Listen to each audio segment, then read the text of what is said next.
What's going on, everybody? We are back with the Fat Cat Scraps Fight Podcast. No cats or fat cats with me, unfortunately, right now. They're probably in a scrap somewhere. But anyways, yeah, we're gonna be going over just some of the more recent boxing news and fight news in general.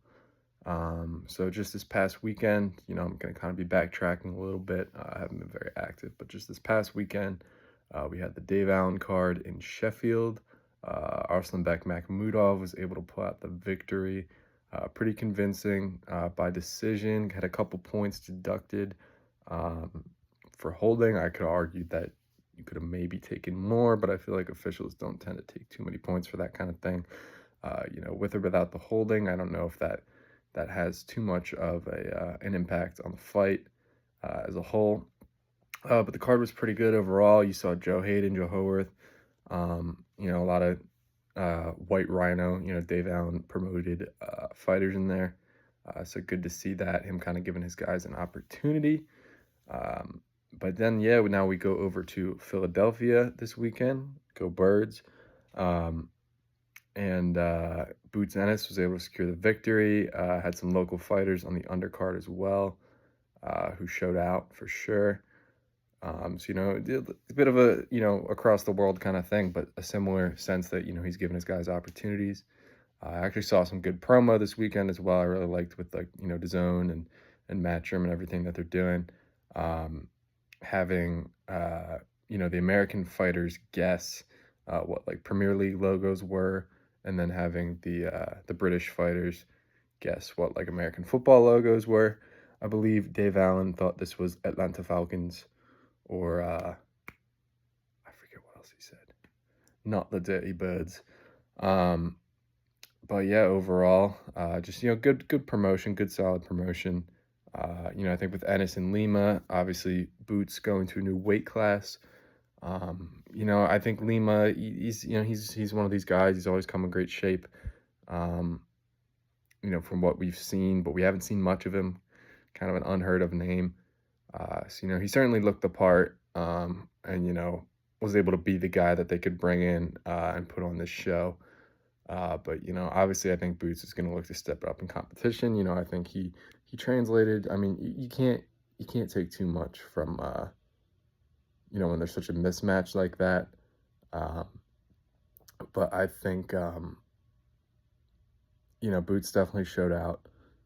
Showed that he can make the weight, be comfortable at the weight, arguably be faster and stronger at that new weight. So it'll be interesting to see where he goes from here. Is he finally taking that fight with Virgil? Hopefully within the next year. But we always keep saying within a year for all these kind of fights happening. And, the years pile up and the contracts and, other fighters go off and, Virgil can go off and have fight with different guys, fight at different weights, things like that. So you never know, but I'd like to think the two's paths would collide at least at some point. I mean, I think having, not only one fight with that, a rematch, maybe even a trilogy, I think it's what American boxing really needs to be able to get behind, two of these guys,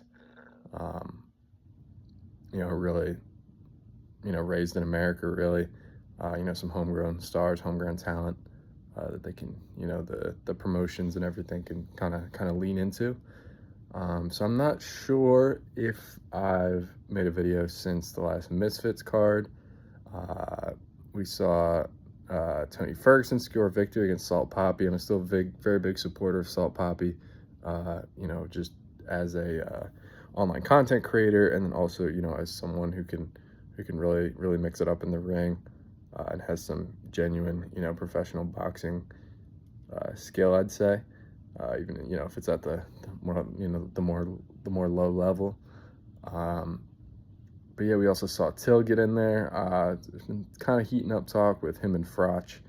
I think Carl is maybe just not necessarily going for like relevancy, but I think he's just trying to keep talk behind his name and things like that. So yeah, I don't know if I really see it happening. Especially with a thing like Misfits, they're not going to be able to offer, 7-8 figure paydays and things like that. You need some kind of, outside investors and things like that. And, I don't know. I think the fight would sell like crazy, especially in the UK. I mean, can you imagine the build up, the press conferences, the trash talk? I mean, Till finally having someone who can kind of dish it back to him for the first time in a few years now, um, I think would be really great. But, it's just, Carl Froch is that sort of legitimate boxer, even at his older age now. I guess, that sort of brings the name credibility. Um, but especially for like an entity like Misfits, are they willing to pay, probably double, a lot, significantly amount more to see Till fight someone like Froch, where he could fight someone like Tommy Fury potentially, have sort of a similar build-up. Anytime you have that Fury name in there, I mean, I even saw Moses Atama potentially fighting, was it Huey Fury, was it? I don't know, I get the Furies confused. If it ain't Tyson or John, I don't know who they are, to be honest. But yeah, so I think it's an interesting time for boxing. We're gonna have that Parker Fabio Wardley, yes, card coming up. So definitely looking forward to that. Like I said, we got Benavidez Yard, which I think Yard can be a sneaky underdog there. I'd like to Benavidez Yard, excuse me. I've liked his chances against the likes of Beterbiev, even Kovalev back in the day.